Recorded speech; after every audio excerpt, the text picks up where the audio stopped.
Welcome to Malvern Theatre Company Online and episode 3 of Missing Paul. Our play is a collaboration between 6 local writers: Horrie Leek, Pam Christie Birkett, Alison Campbell Rate, David Collins, Chris Hodson and Alison Knight. It was intended as a diversion during the height of the corona pandemic earlier in the year, and Malvern Theatre agreed that it deserved an audience, so this is a world premiere. The writers knew each other through community theatre. However, in writing the play there was no overall plot laid out, and each could take the storyline in whatever direction she or he chose, using their gift of imagination to the fullest. Well, they certainly let their imaginations run wild. Twists and turns, red herrings, false impressions. You, our audience, are in for an intriguing journey. Before I introduce our cast, just to let you know that they're all practicing safe social distancing, recording from their own homes. And as in the rehearsed play readings that Malvern has been presenting on stage recently, there are only a few props and an indication of the setting of each scene. So, firstly, let me introduce Jessica Simons. Hi everyone, I'm playing Kate Carmichael, Paul and Karen's daughter. Alison Knight. Hello, I'm playing Karen Carmichael, Paul's wife, and mother to Trevor and Kate. Ryan Farbush. Hi, I'll be playing Trevor Carmichael, Paul and Karen's son, and the brother of Kate. Chris Hodson. Hi there, I'm playing Arthur Murphy and a passerby. Rick Birkett. I'll be playing Gregory Harmon. Pam Christie Birkett. Hi, I'll be playing the mysterious Madeline. Alison Campbell Rate. Hi there, I'll be playing Sarah Noakes. And David Collins. Hi there, I'll be playing Paul Carmichael. Karen is my wife and Kate and Trevor are my children. The play is set in various locations, and so we have a narrator, Mandy Murray, who will explain where the action is taking place, and as necessary describe the physicality of the action. So, let your imagination take flight. Be ready to discover, is Paul really missing? Who is missing him? Is he alive or not?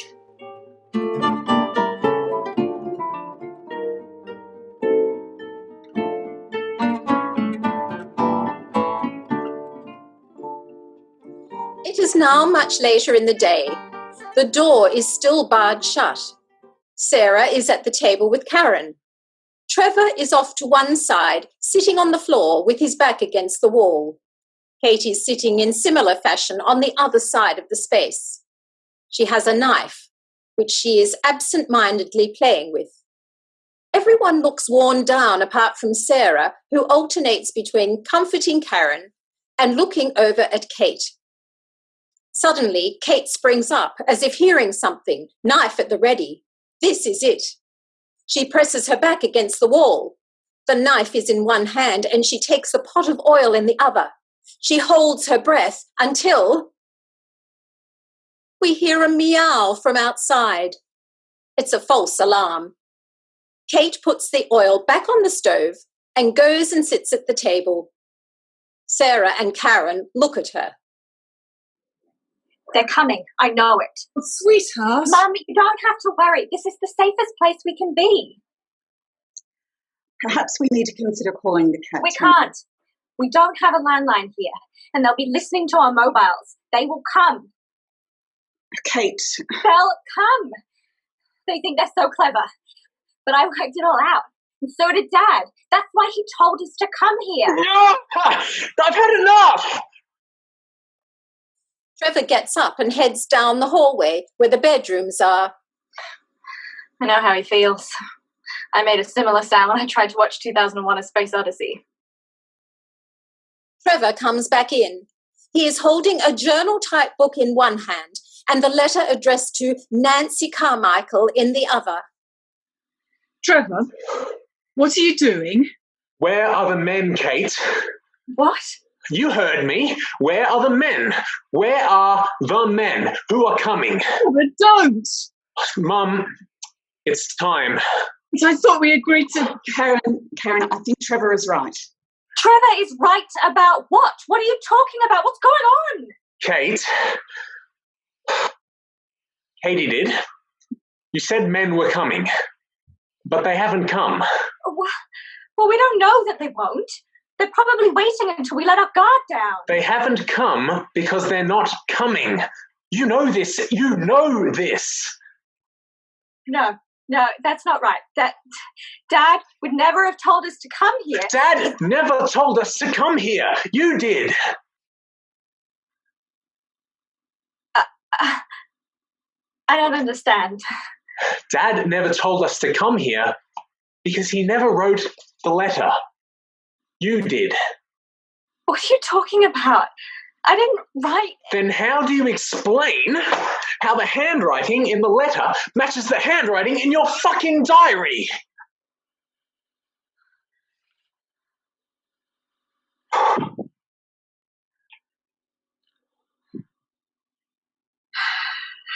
How? I don't understand. How are they the same? Mum? Kate, tell us about the men who are coming. How many are there? 2. How do I know that? And do you know their names? Karen picks up Kate's diary and turns to a certain page. Trevor stands beside her. Harmon and Murphy.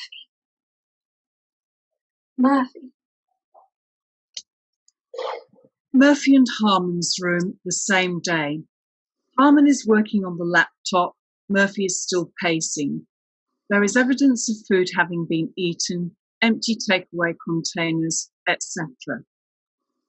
Murphy. What if she backs out, decides to go to the cops instead?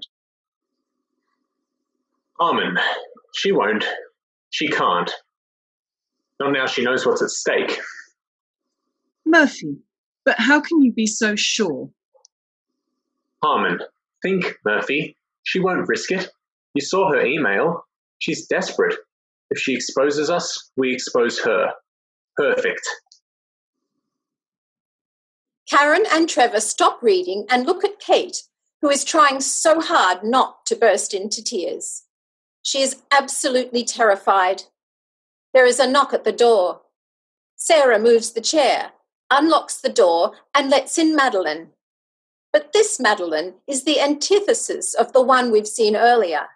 This Madeline immediately gives off an aura of compassion and gentleness. Watch out! It's her! She's after the files that Dad hid. She's been tracking us! Sarah picks up Kate's diary, turns to a different page, and reads. Madeline, they're not here, Marcus. It's the wrong bloody house. The wrong bloody house, do you hear me? The old guy must have got it wrong. They haven't come to the beach at all. Stupid, useless old moron. What other addresses did you get for them? How many houses can one person have anyhow? Where is their other place, Marcus? You kidding me? Tullibug? Where the fuck is Tullibug? Kate, who am I? You're Mrs. Noakes, from next door. No, Kate, I'm Dr. Noakes. This is Dr. Madeline Scott. We've been treating you for the last year. Kate, your father died. He was killed. It was a terrible accident, and it was a miracle you survived. He didn't. Kate, everyone handles grief differently, but they all eventually accept it. They have to, in order to be able to keep living their lives, but we're not sure why, but you can't. your mother has been bringing you to us for the past year? There's some kind of a block in your brain, and we haven't been able to help you find a way past it. Instead, you invent these stories about your father that, with each iteration, get more elaborate, bringing in all the elements from your life, including Dr. Noakes and I. But what we never tried is embracing your stories, running headlong into them. Kate, remember when we got the letter?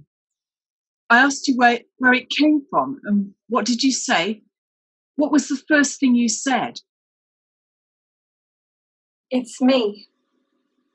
We thought if we indulged your storytelling that you would finally realise yourself that none of it was true.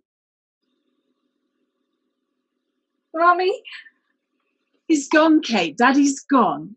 I'm so sorry, but it's the truth.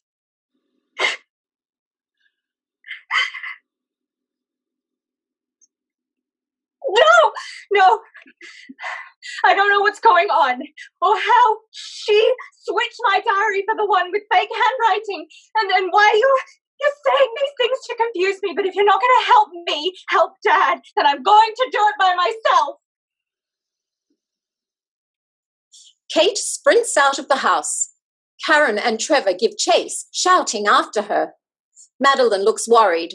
So does Sarah, who is calling the police. The scene continues at the front of the stage, which represents the beach. Kate enters, utterly out of breath, collapsing into the sand. She has been running for so long. Paul enters and crouches down in front of her. Katie did. What's the matter?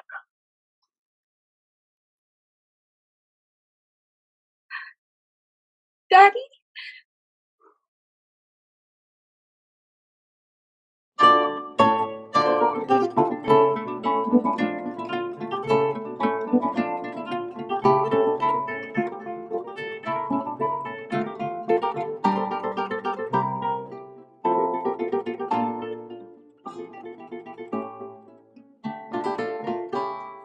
Why did you run off like that?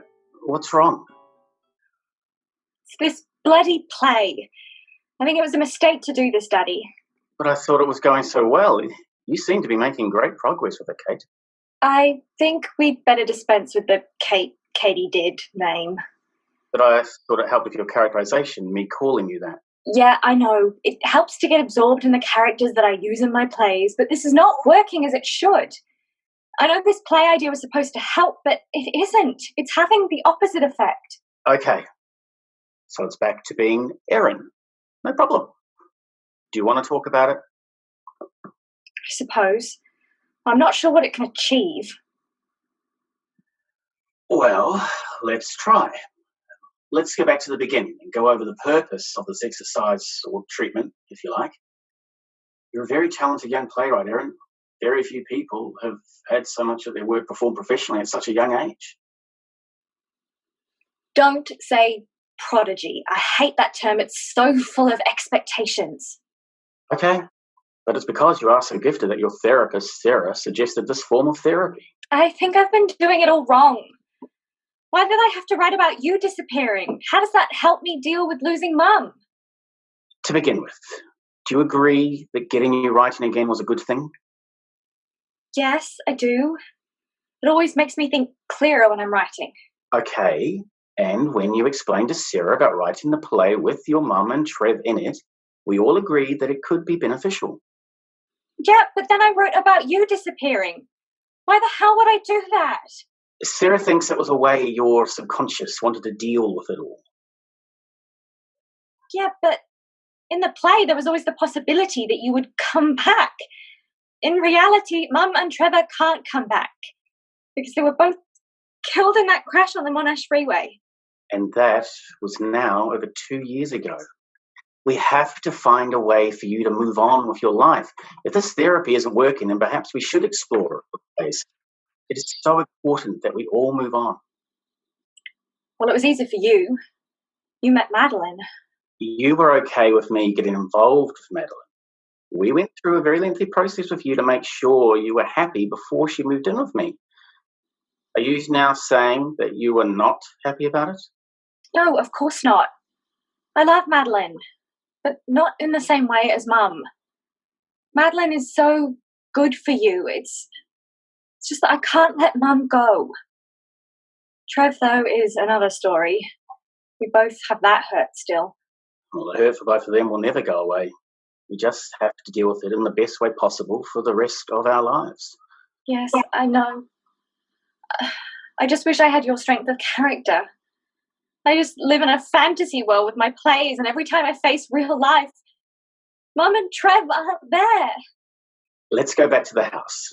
It's getting chilly out here, and Madeline will be wondering what's going on if you're rushing out of the house like that. Yeah, we better. Sorry, Dad.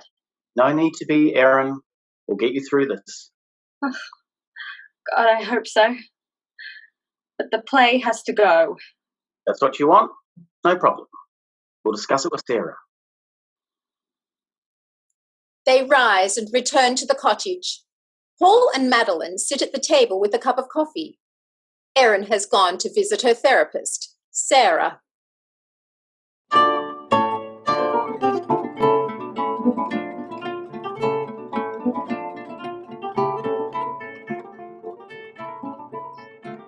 I really thought Erin was making good progress.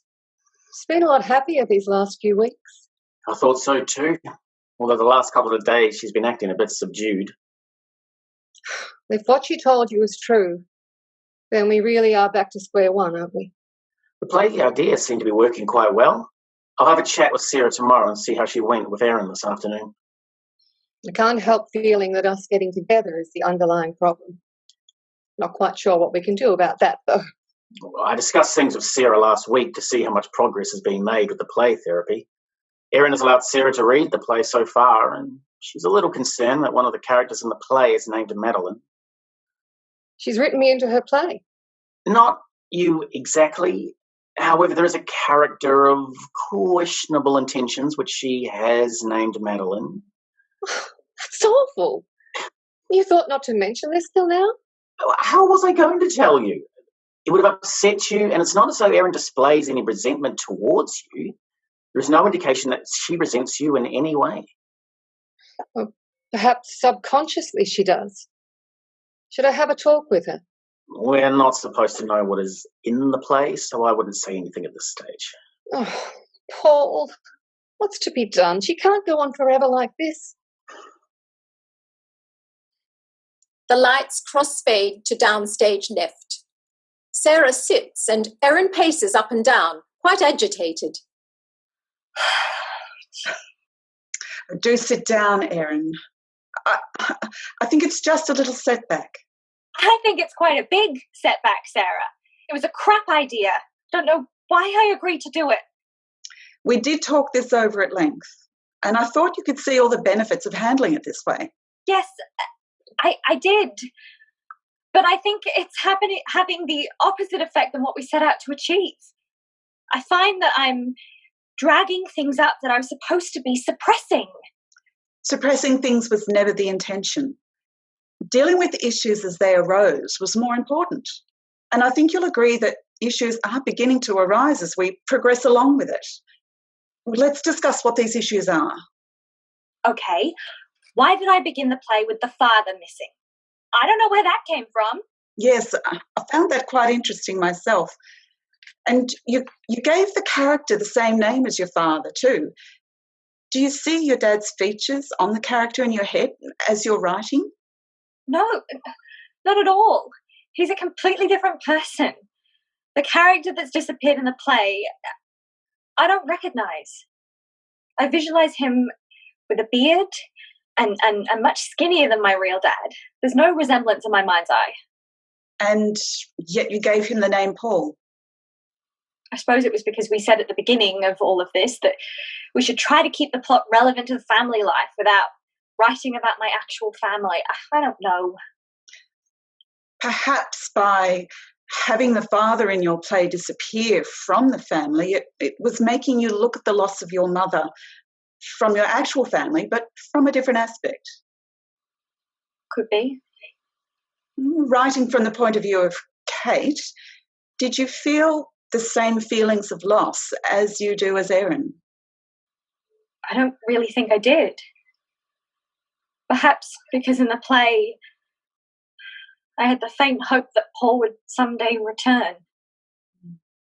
Do you, deep down, perhaps have a lingering hope that your mum's not really gone permanently? Well, I know for sure that Mum can't return. Logically, yes, but perhaps the not being able to let go of her and move on is somehow a similar thread. Let's leave that for a moment and let's look at the character Madeline in your play. Again, you gave her the same name as your dad's new partner.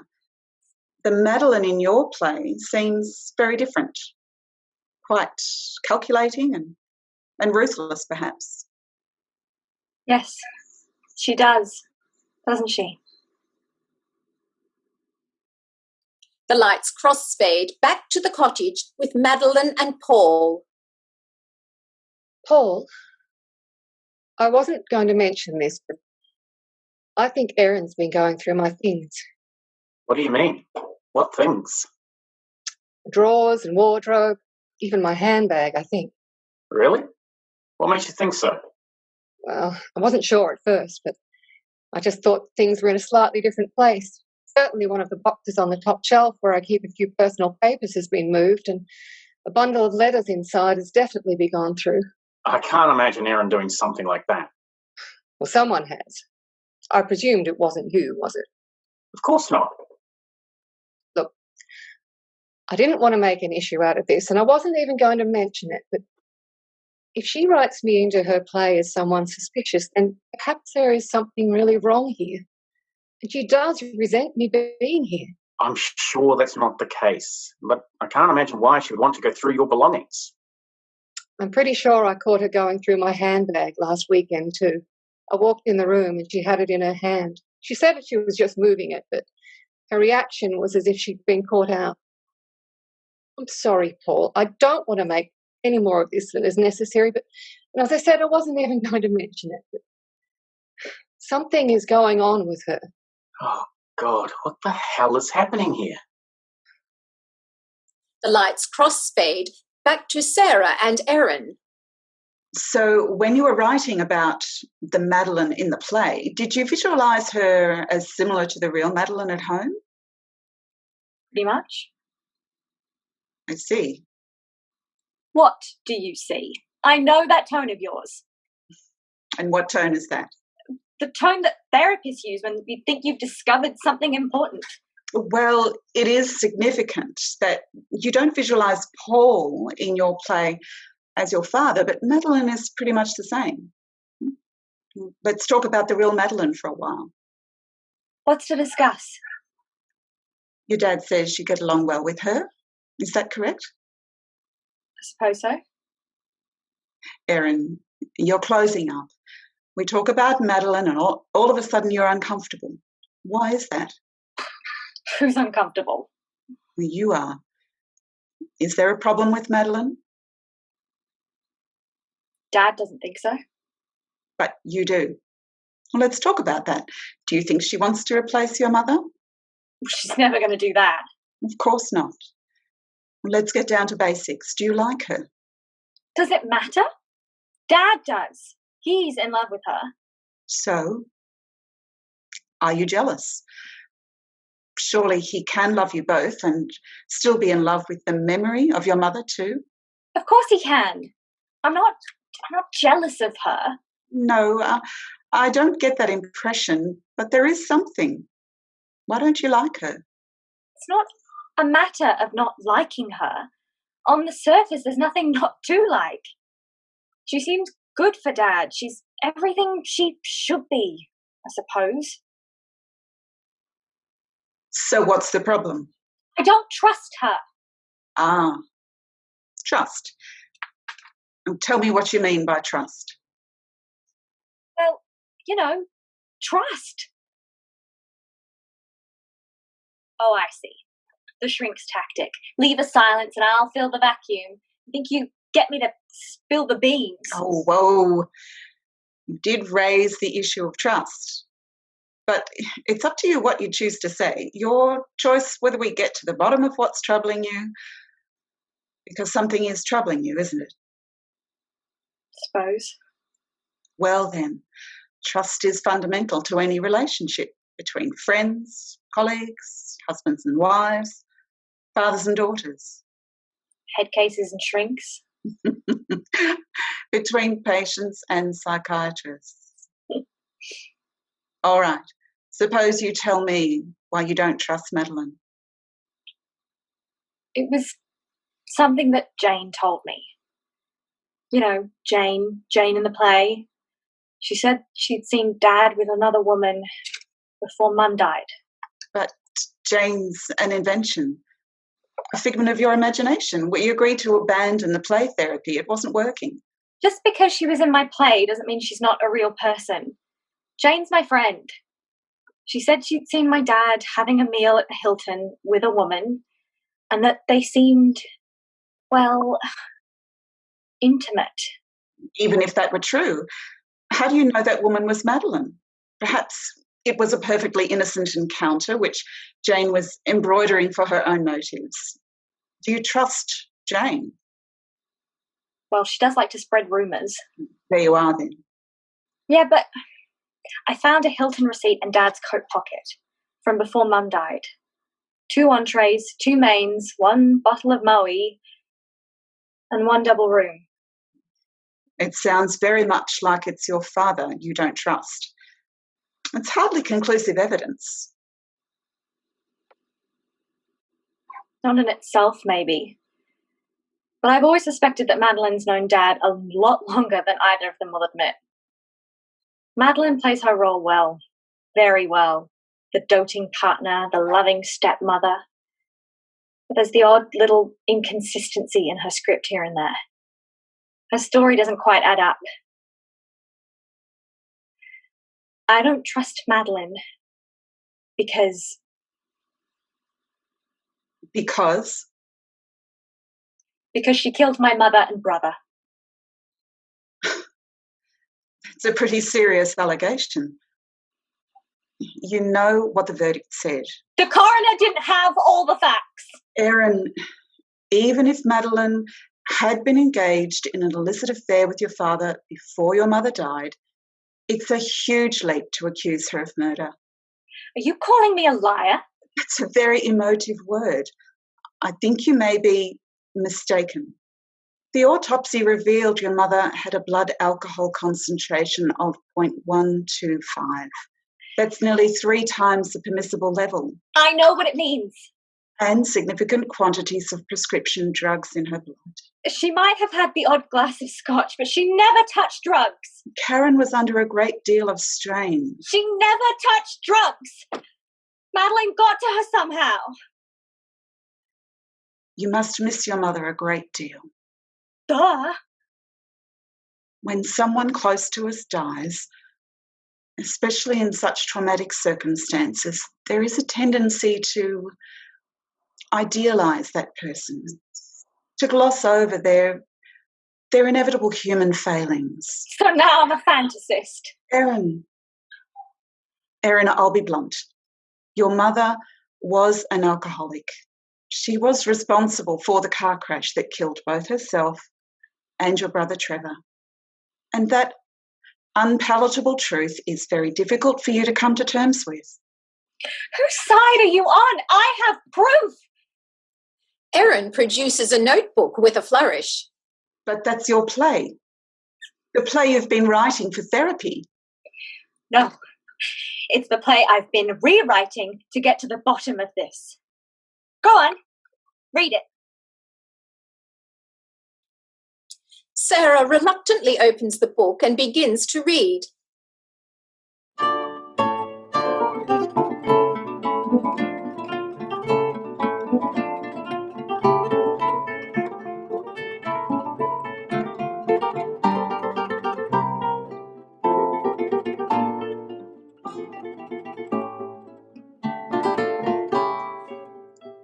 There follows an enactment of the scene in Erin's notebook. Karen and Kate are in the kitchen at the Carmichaels' Melbourne home. Karen has an almost empty glass of scotch in her hand. Kate examines the mail, looks puzzled, pockets a letter. The doorbell rings. Who was it, Kate? It's a woman. She's in the hall. A woman? What does she want? She asked to see you. She says that she wants to talk to you about Dad. She's a work colleague. Her name is Madeline. Madeline? Then you better ask her in, Kate. Kate returns from the hall with Madeline. At a signal from Karen, she leaves the room, pulling the envelope back out of her pocket. Trevor attempts to enter, but Kate motions him to stay outside. Madeline, this is a surprise. To what do I owe the pleasure? I have some information for you, Karen. You might like to sit down. Might I? In that case, I need a top-up. Care to join me? Thank you, but tea would be good. Tea it is. While I'm doing that, pour me another, would you? While Karen's back is turned, Madeline adds something to the scotch. Karen brings the tea and sits down at the table with Madeline. Well, you said you had information. I have a message for you from Paul. Here. Then he's alive? Yes, but in hiding. From the police? The police and others. What others? It's best you don't know. But it's to do with the money he's accused of stealing, the missing documents. Paul never embezzled any money, but he did take documents. He needed proof that the company was involved in the development of... What? Biological weapons. So you can appreciate Paul's need to lie low. All these years? He's been incarcerated in Thailand, bribed his way out. My organisation helped him to get back to Australia. He's being hunted by some very dangerous men, and we need to move him again tonight. Go to this address immediately, alone. But what about Trevor and Kate? I'll bring them later, by a more circuitous route. First, we need to cover our tracks around the house. Leave your mobile here so they can't trace you. Quick, it's imperative you move now. But... if you want to see Paul again, move now. I feel a bit... Now, Karen. Trevor bursts in. What the fuck is going on? Long story. Dad's alive, but in danger. I have to drive to a secret location to see him. What the? No way. Karen, time is of the essence. You need to go now. You're not going anywhere without me. Karen? Yes, I'm going. Where's Kate? Oh, I don't know. 1 minute she was in the hall with me, and the next she'd gone off somewhere. Oh my God. Don't worry about Kate. I'll bring her along later. She can pack some clothing for you. Trevor, you go with your mother. I'll swap your phone for this pay-as-you-go. Emergencies only. My number's in there. Now leave. Madeline practically pushes them out of the room. She pokes around the kitchen as if looking for something. Her phone rings. I told you not to contact me. Yes, it's all set up. Time to play. Madeline hears Karen's car leave, then sends a text on Karen's mobile.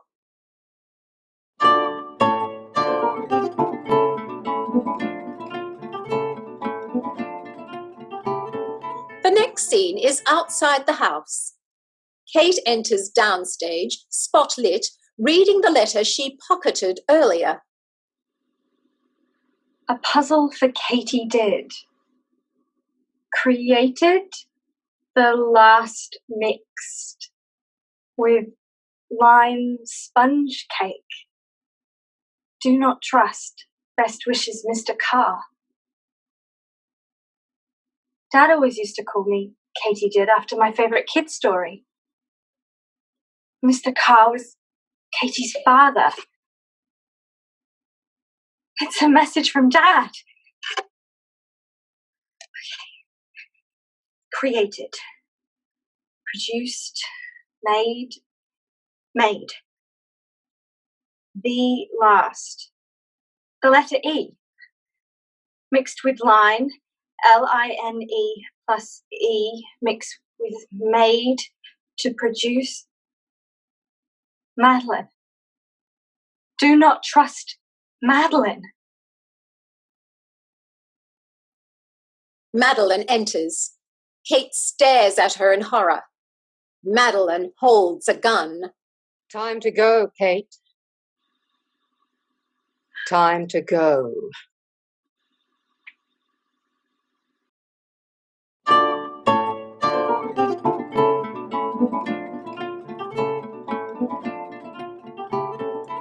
Next, we find Erin and Sarah at a therapy session. Erin brandishes the play script she's been reading from. So you see, my dad sent me a coded message. Do not trust Madeline. Madeline sent my mother and brother to their deaths. With so much alcohol and drugs in her system, Mum was bound to crash. And she did that in spectacular fashion on the Monash Freeway. It's quite enough, Erin. I'm calling a halt on this play therapy right now. It was meant as a vehicle to explore your emotions, but I'm worried that you seem to be unable to distinguish between reality and fantasy. I'm concerned that you might be on the edge of a dangerous psychosis. No, I'm on the edge of uncovering dangerous memories. Do you know what I unearthed in Madeline's wardrobe? Erin, please sit down. You know you have no right to be snooping amongst other people's belongings. But don't you want to know what I found? Please, Erin, sit down. No, I won't sit down. I'm the writer. I'm the director. This is my big scene. I found my mother's mobile phone in Madeline's wardrobe. Paul and Madeline enter. What in God's name is going on here? Enter stage left, Paul and Madeline, right on cue. We came to collect you. We thought we'd go for a walk. Lame plot device. I'll need to edit that. Darling, please, what's the matter? I'll tell you what's the matter. You remember that anomaly in the coroner's report? That they didn't find Mum's mobile in the crash? That Trevor only had a cheap pay-as-you-go? Erin, this is all in your head. In my head? Oh no. Mum's phone was in Madeline's wardrobe all this time. I told you she's been going through my stuff. And there's a text message to an unknown recipient. I'm at the end of the road. I can't cope without you. Madeline, you wrote that text. It was your insurance. If anyone got suspicious about Mum's death, this would make it look like a suicide. You're deranged. Let's see who the message was meant for. Erin enters a number. After a few seconds, Sarah's phone begins to ring.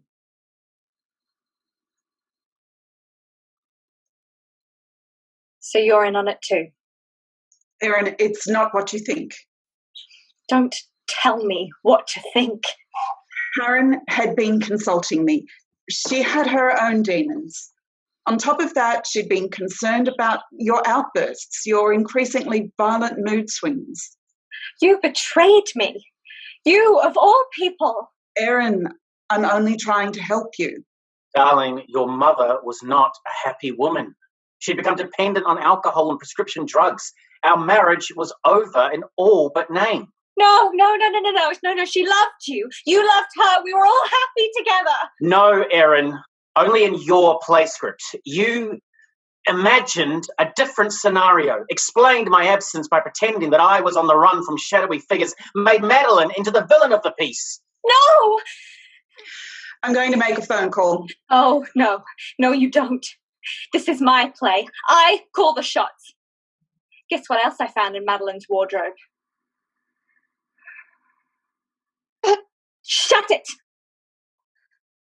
What did you think of my little murder mystery, Daddy? Ingenious, isn't it? All those twists and turns. We all know how these stories end. Everyone has a motive.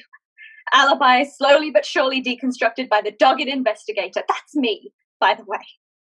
And finally, the protesting criminal brought to justice. That's you. Madeline. You think this is one of those cozy crimes in a pretty village where the perpetrator is taken off in handcuffs? Think again, Madeline. Say your prayers. Don't cry, Daddy. I'm not Erin. I'm Kate. Katie. And don't you want to see what Katie did next?